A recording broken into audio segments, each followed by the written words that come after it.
If you are married, and you are over the age of 60, there is a very good chance the Social Security Administration owes one of you more money than you are currently receiving. Not might owes. It's called the spousal benefit, and it can pay one spouse up to half of the other spouse's full Social Security amount, even if that spouse never worked. Even if they worked but earned far less over their lifetime. And here's the part that should bother you. The Social Security Administration will not automatically calculate this for you and switch you over. If you don't know to ask for it by name, you can spend decades collecting less than you're entitled to, and there is no retroactive fix for most of that lost money. Today, I'm breaking down exactly how this works, who qualifies, and the filing mistake that costs couples tens of thousands of dollars over a lifetime. My name is Lucien Vane. I've spent years studying how Social Security benefits actually pay out for married couples, and the spousal benefit is, without question, the single most misunderstood part of the entire system. Here's the pattern I see over and over. Couples assume that whatever they're automatically given when they file is the maximum they're entitled to.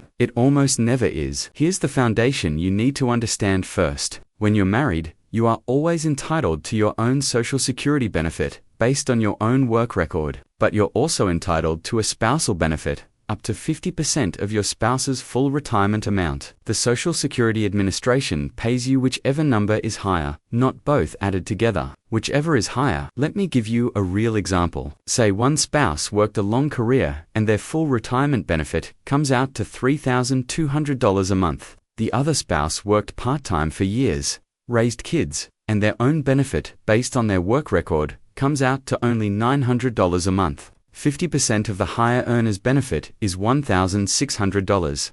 That's nearly double the $900 the lower earning spouse would get on their own record. That's an extra $700 a month. Over 20 years of retirement, that's nearly $170,000 in additional income for a benefit that exists automatically in the law, that the lower earning spouse simply has to claim correctly. Here's the key requirement. The higher earning spouse has to have already filed for their own Social Security benefit before the lower earning spouse can claim the spousal benefit. That's the trigger. Once one spouse files, the other becomes eligible to claim the spousal amount if it's higher than their own. Now here's where timing becomes critical, and where most couples make a mistake they can never undo. You can claim Social Security as early as age 62, but if you claim the spousal benefit before your full retirement age, which is 66 or 67, depending on your birth year, the spousal benefit is permanently reduced, not temporarily, permanently. If your full retirement age is 67,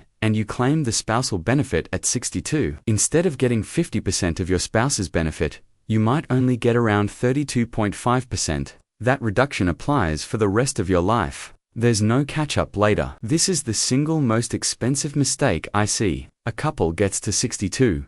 One spouse says, let's just start collecting now, and they lock in a reduced spousal benefit for the next 20 to 30 years, without realizing that waiting even a few years could mean tens of thousands of dollars more over their lifetime. Action step.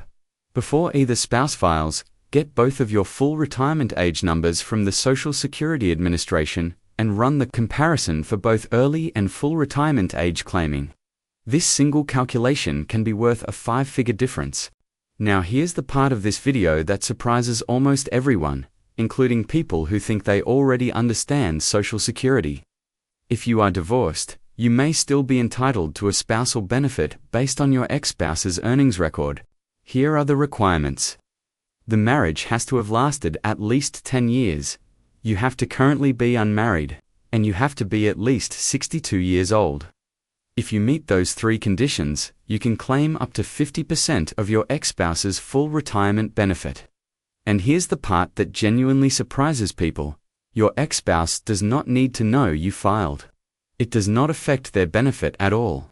It does not reduce what they receive. And it does not require their cooperation. If your ex-spouse has already remarried, that doesn't matter either. Their new spouse's benefits are completely unaffected by yours. The system treats this as a completely separate claim tied to your own marital history. Action step. If you were married for 10 years or more and you're currently divorced and unmarried, call the Social Security Administration and specifically ask, am I eligible for a divorced spouse benefit based on my ex-spouse's record. Many people are told no by accident because the representative doesn't ask the right follow-up questions. Be specific. The next piece of this is what happens to the spousal benefit when one spouse passes away, because this is where the numbers change again, and where many surviving spouses end up receiving less than they're entitled to simply because no one walked them through the options. When a spouse passes away, the surviving spouse may be eligible for a survivor benefit, and this one is different from the spousal benefit. Instead of up to 50% of the deceased spouse's benefit, the survivor benefit can be up to 100% of what the deceased spouse was receiving.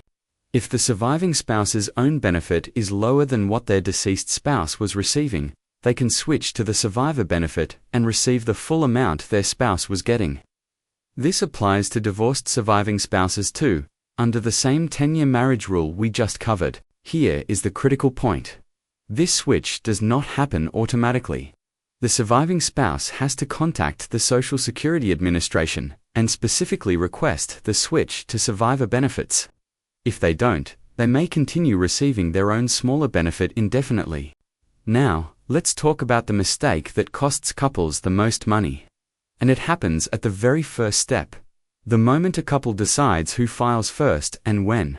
Remember, the lower-earning spouse can only claim the spousal benefit after the higher-earning spouse has filed. So if the higher earner delays filing to increase their own benefit, which is often the right move, since delaying past full retirement age increases your benefit by about 8% per year up until age 70, the lower-earning spouse's spousal benefit claim is also delayed. This creates a real trade-off that most couples never sit down and calculate. Should the higher earner delay to age 72 maximize their own benefit and the eventual survivor benefit, even though it delays the spousal benefit for the other spouse? Or does the household need income sooner? There's no single right answer. But there is a right answer for your specific situation. And most couples never run the numbers, they just both file at 62, because that's the first date they're allowed to. Here's exactly what to do this week. First, both spouses should create an account at ssa.gov and pull up their personal My Social Security statement. This shows your estimated benefit at age 62, at full retirement age, and at age 70. Second, compare the numbers.